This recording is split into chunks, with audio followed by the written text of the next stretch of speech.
ma tahaksin mõelda materjalist, mida ma kasutan, olgu see elusorganism või mõnda muud päritolu, suhtuda sellesse väga suure respektiga või austusega.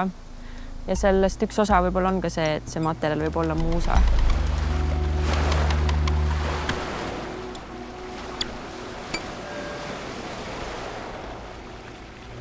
Mina olen Kärt Ojavee. Ma olen kunstnik, disainer, hetkel külalisprofessor Eesti Kunstiakadeemias.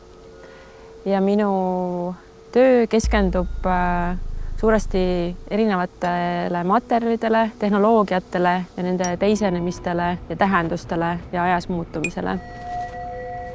Ja oma loometöös olen ma seda vaadelnud nii läbi väga kaasaegsete tehnoloogiate kui ka siis läinud ajas tagasi ja õppinud uuesti tundma selliseid arhailisemaid tehnikaid, alustades ise kiuketramisest kuni siis kangani välja ja teisest küljest kaasates erinevaid võimalusi ka kangaste programmeerimiseks.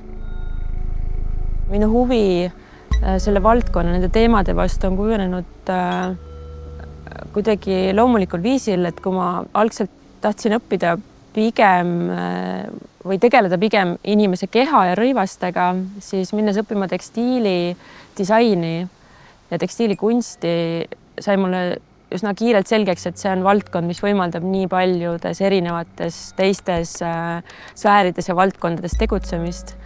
Et jah, meditsiinist arhitektuurini välja ja see avastamise võimalus veel, kus tegutseda on väga lai, aga ma olen siiski praegu jäänud pigem selline kusagile disaineri ja kunstniku ja siis võib-olla ka teadlase positsiooni vahele, et kuskil vahealal tegutsedes annab see nagu vabamalt võimalusi siis uurimismaterjali käsitleda.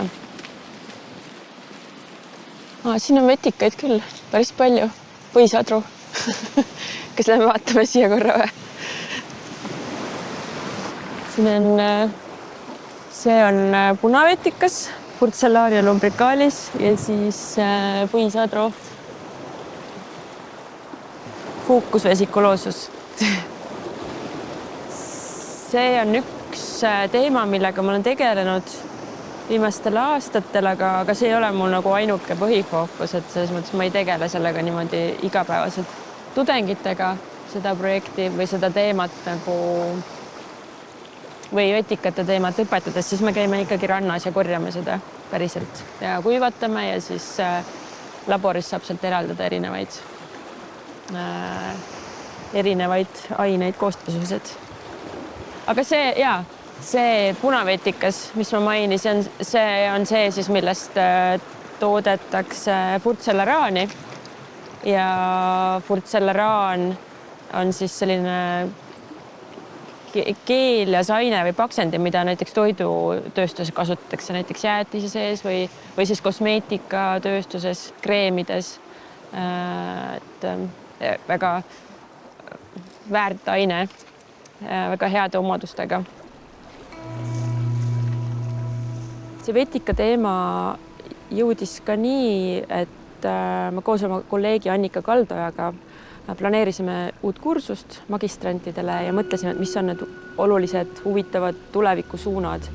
Ja see oli juba kuskil aastal võib-olla 2015, kui me alustasime sellega ja hakkasime seda ise samavõrd moodi avastama.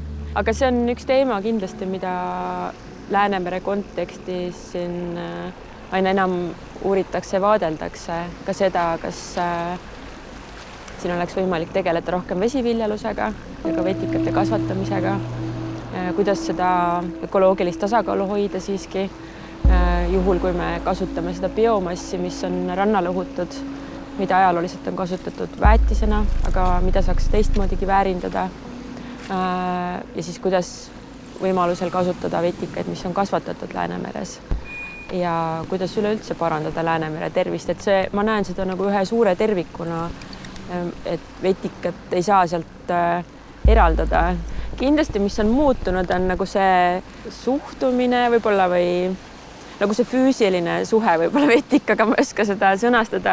Esialgu üleüldse meri on inimese jaoks hoopis väga nagu võõras keskkond, kus olla ja samuti kõik need vees olevad taimed ja kalad ja muud elusorganismid. Et me ei tunne ennast väga mugavalt selles keskkonnas.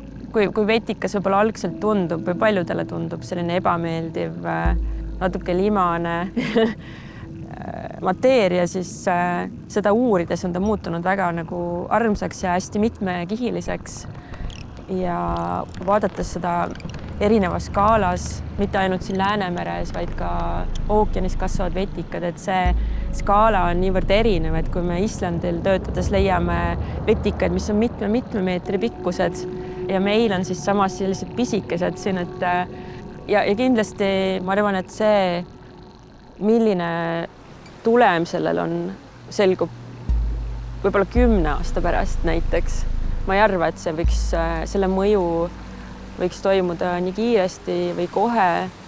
Ma ei tegele otseselt sellise väga konkreetse ja väga kitsa probleemi lahendamisega, vaid läbi oma uurimuse ma pigem tõstatan väga erinevaid küsimusi, vaadeldes siis seda uurimisobjekti, mis tahes ta parasjagu on, läbi siis disaineri ja kunstniku vaatepunkti.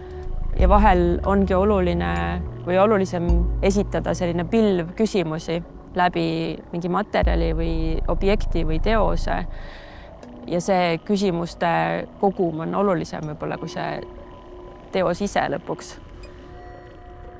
Kuna nagu ma mainisin, et see töö, mis ma teen, on hästi tihedalt seotud ka õppetööga, et ma tahaks arvata, et võib-olla see mõju avaldub ka nagu läbi selle nende teadmiste edasiandmise.